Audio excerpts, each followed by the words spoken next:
Video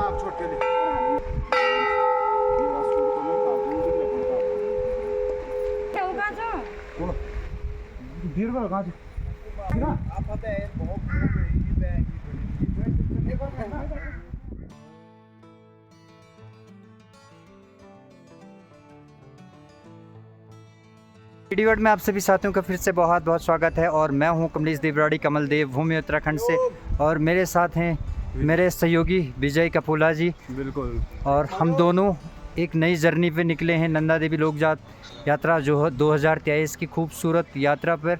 और इसमें आप सभी का भी स्वागत है। आप सभी का स्वागत है। आप देखें इस वीडियो में और अच्छे से भैया जी भी आपको पूरा दिखाएंगे जो भी हमारे साथ आगे होगा।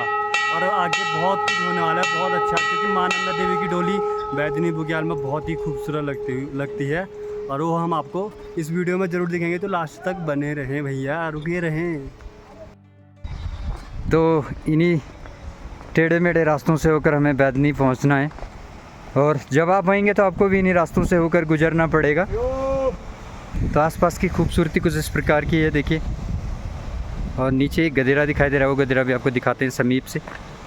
तो जब भी बैदनी बुग्याल का सफ़र करें तो इतनी सारी चीज़ें आपके पास होनी चाहिए। पानी होना चाहिए, यदि आप शूट करना चाहते हैं तो आपके पास अच्छे अच्छे कैमरे होने चाहिए। स्टिक बहुत ज़रूरी है क्योंकि चढ़ाई है तो सपोर्ट काफ़ी हो जाता है इससे। और मैट्रेस होने चाहिए। साथ में क्या क्या है इसमें लगेज, वो सब कुछ बता दीजिए। स्लीपिंग बैग है, पंखी है, और अपने रेनकोट है, बाकी वाटरप्रूफ कपड़े हैं, बाकी छाताएँ हैं, और बाकी अगर कहीं पे अगर करना तो उसके लिए टेंट है। अगर कोई हट न मिले तो अपनी टेंट की सुविधा भी उपलब्ध। बाकी टॉर्च भी रख लें। टॉर्च है, चाकू है, ड्राई फ्रूट्स खाने के लिए फल फ्रूट्स में है, चॉकलेट वगैरह हाँ, जिनसे इम्यूनिटी बढ़ सकती है ना। तो इन सब चीज़ों की ज़रूरत बहुत ज़्यादा पड़ेगी यदि आप बैदनी बुग्याल का सफ़र कर रहे हैं। और इन चीज़ों का ध्यान रखें। एक बात देखिए, और हम इस यात्रा में आपको पूरा दिखाएंगे क्या कुछ करना है और कितनी चुनौतियाँ आती हैं। इस वीडियो को देखने के बाद आपको वो सारी चीज़ें समझ में आ जाएंगी जो यहाँ आप लोगों के साथ होने वाली हैं यदि आप यहाँ का सफ़र करते हैं तो लाडू देवता का एक मंदिर यहीं लाडू देवता के समीप में बना हुआ है। और तो हिमालय से आने वाली एक और छोटी नदी जिसको गधेरा कहते हैं, वो यहीं लाडू देवता के बिल्कुल समीप से होकर गुजरता है और वर्ण गाँव के लिए जाता है।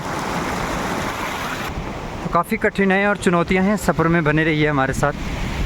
ये जो खूबसूरत देवदार के वृक्ष हैं, सुराही के वृक्ष हैं ना, इनसे यहाँ की प्राकृतिक सुंदरता और भी बढ़ जा रही है।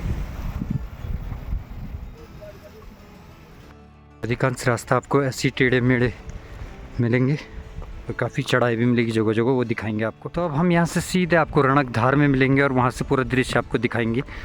तो बने रहिए हमारे साथ। तो ये है वर्ण गाँव की पंचक्की, जिसे घाट कहते हैं। और पहले जितने भी मोटे अनाज होते थे वो यहीं पीसे जाते थे और इस पानी की सहायता से इसे चलाया जाता था।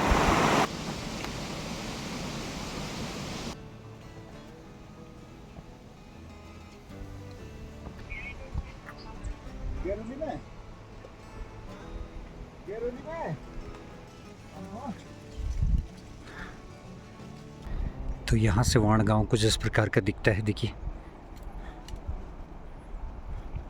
तो कुछ लोग यात्रा करके वापस आ गए हैं और कुछ लोग यात्रा के लिए निरंतर आगे बढ़ रहे हैं।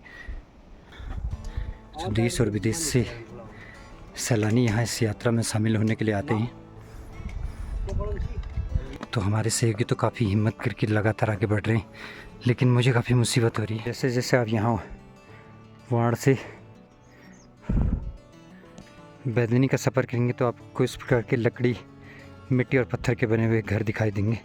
ये यहाँ पशुपालन करने के लिए लोगों ने बनाए हुए हैं। काफ़ी थक गए। कितने किलोमीटर का सफ़र तय कर चुके हैं हम लोग? हमने जो है 45 किलोमीटर गाड़ी का सफ़र किया, उसके बाद 2.5 किलोमीटर पैदल लगे हैं। अब हम पहुंचने वाले हैं रणकाधार। बस उसके बाद नीलगंगा क्रॉस करने के बाद हल्की हल्की चढ़ाई। तो बने रहिए, बहुत मज़ा आने वाला है आप सबको। जय माता दी। जय माता दी। तो जो हमारे सहयोगी हैं पिमोली जी, उनका जो पहला ट्रैक था यहाँ वो सन 2000 का था। तो तब तो हम सन 2000 में मैं पढ़ता था 10वीं में, तो मैं उस समय काफ़ी छोटा था और मेरे लिए ये पहली यात्रा है।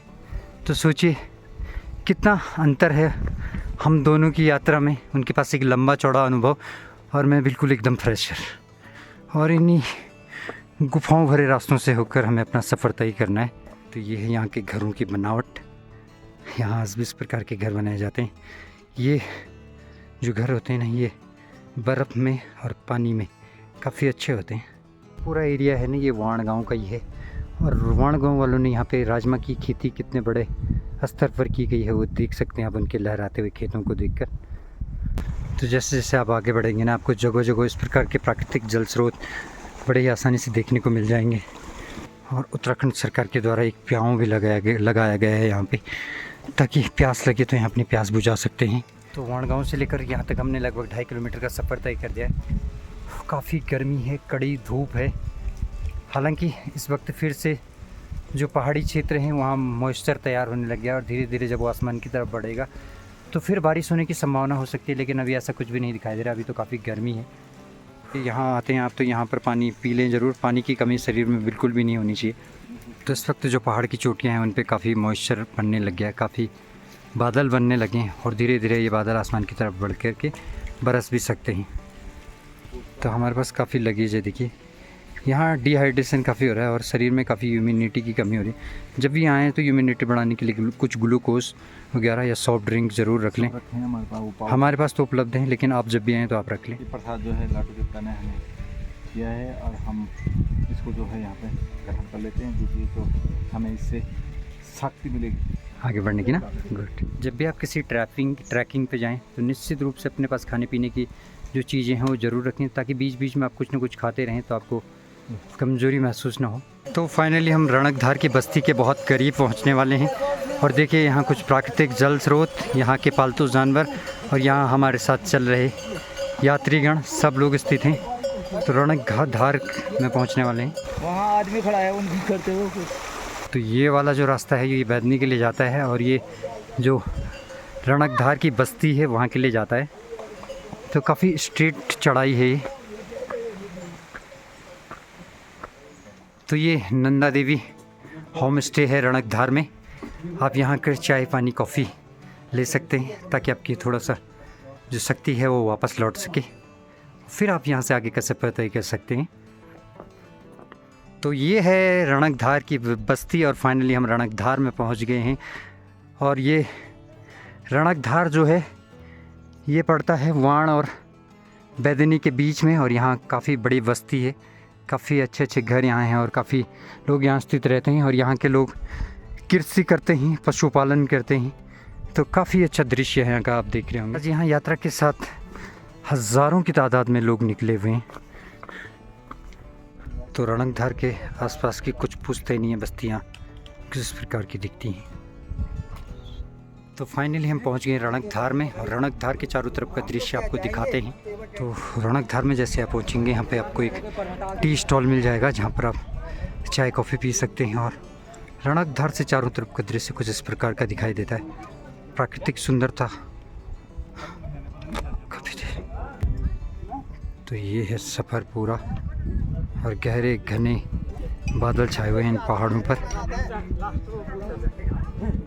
तो लगभग कुछ सफ़र तो हम तय कर चुके हैं, 2.5 से 3 किलोमीटर का बैदनी के लिए। अब यहाँ से आगे का सफ़र हमको तय करना है, तो बनी रहिए हमारे साथ।